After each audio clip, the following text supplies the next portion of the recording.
For the coast, and hey, we will take it. Certainly much better than dealing with a hurricane, a powerful, perhaps a record-breaking hurricane as far as intensity. The hurricane hunters, they left Keesler this afternoon. They're making their way. They're about to start penetrating the eye wall of Hurricane Milton, which, by the way, watch this satellite image. Look at the eye. If you notice, it's actually getting smaller. Watch those loops there.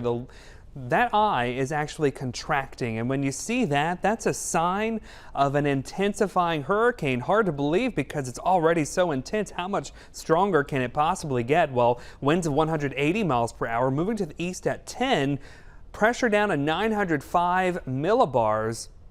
As far as pressure is concerned, in the Gulf of Mexico, it's the 5th strongest hurricane on record in the Gulf. The lower the pressure, the stronger the hurricane. Hurricane Rita back in 2005, the pressure got down to 885 millibars. So we are beginning to approach record territory. In fact, some of the hurricane hunter data already coming in suggesting that we may be below 900 millibars already. In terms of wind speed, though, Milton is tied for 3rd place overall in the Atlantic basin, not just the Gulf of Mexico.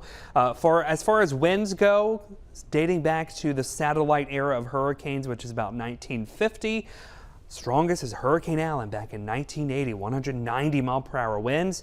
Milton tied with 180 mile per hour winds, tied with Irma and Rita and Mitch back in 98 and of course 2005 and 2017. So we'll see how those winds respond to those falling pressures. And looking at the satellite, this is the visible satellite. It's going dark at the end because we're losing the daylight.